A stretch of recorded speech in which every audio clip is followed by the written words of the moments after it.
feel like life will always have something to throw our way.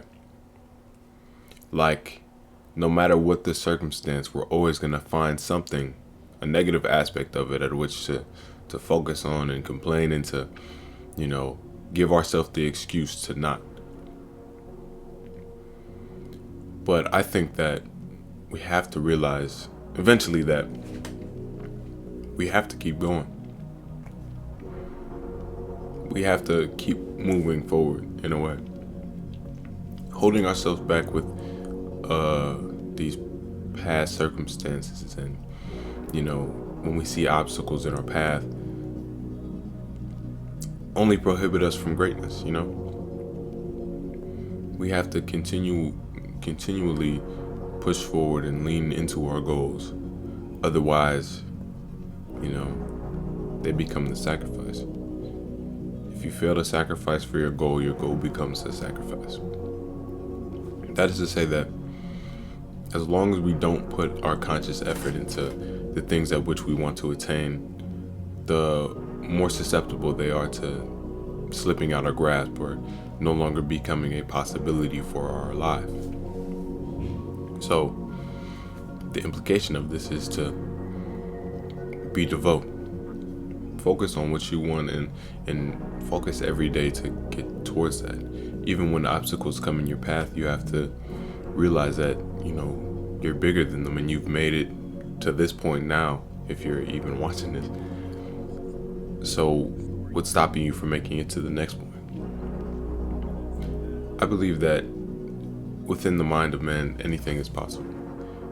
He who thinks he can and he who thinks he can are both right, but also, in the mind of man, we are able to do anything. If it's humanly possible, that means you too can do it.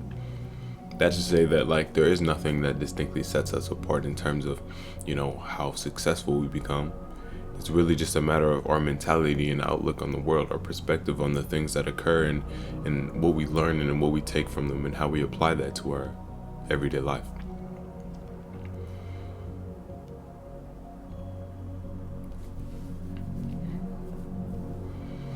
So you have no choice but to keep moving forward, but to keep helping yourself, but to keep caring for yourself. I talked about it before, but I think a lot of us don't treat ourselves like somebody we're actively trying to help. And in that way, we're holding ourselves back from a lot of possibilities and a lot of, success. We're constantly treating ourselves like someone we're trying to protect rather than someone we're trying to help. In that protection, we're, halting our opportunities, stopping our interactions, not reaching out as much because we're afraid of, what may ensue. But if we were truly trying to help ourselves, we'd put ourselves in these uncomfortable situations. We'd help ourselves face these obstacles. We would be the person in our corner all the time. And I say that you should be the one to help yourself because you're the only one that's ever going to be there for yourself always. Everyone else, as crazy as it sounds, isn't always going to be there. It's a lot more safe and a lot more helpful to have yourself in your corner. And I feel like a lot of us aren't necessarily positive to ourselves. We treat ourselves like, not when it comes to making mistakes or anything of that nature, I don't think that we treat ourselves like someone we're trying to help or even trying to protect. We often get on ourselves more than we get on other people for the same type of error or mistake. If I do bad on an exam, I'm beating myself up about it. But if someone else, a friend of mine, does bad, I'm trying to care for them and ensure that they know they're okay, they're safe and whatnot. But when I hand that liberty to myself, and I think the reasoning is because we've been so influenced to become negative because it's easy to do. It's easy to say something that's negative and it's easy to get on ourselves about it. And I think in the sort of like changing idealism, as in say like instantiating that change is something we actually want to do, or we always, want to grow, or we need to be better. And I think that this constant need and constant looking at the self in need of trying to find something to improve or to make better, we lose a part of ourselves. We lose a part of ourselves that is capable of a lot of self-love. I feel like if we're always looking at ourselves as some type of project, like self-improvement project, then we're losing the part of ourselves that doesn't need to be improved. We're losing the foundational parts of ourselves. If you get rid of all the negative aspects of yourself, you no longer are you. I feel like it's all the duality and totality of who we are.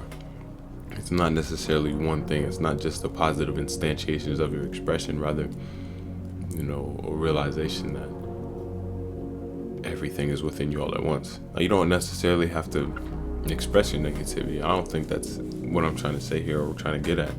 Rather, you can't get rid of a part of yourself without losing a part of yourself in that way.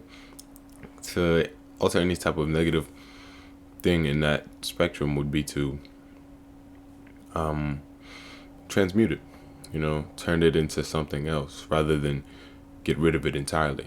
I feel like a lot of us try to bottle up and ignore the negative aspects of ourselves, and then we are faced with situations where they're forced to come out.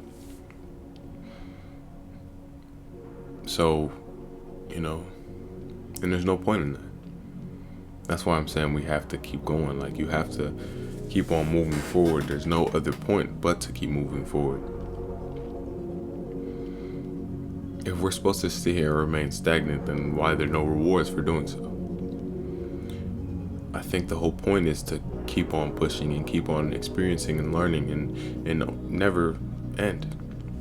He who thinks the journey is over is the one that's truly lost. That goes with who you are and what you think you are. If you think yourself to be done and stagnant, that's when you are able to place real grandiose labels upon yourself.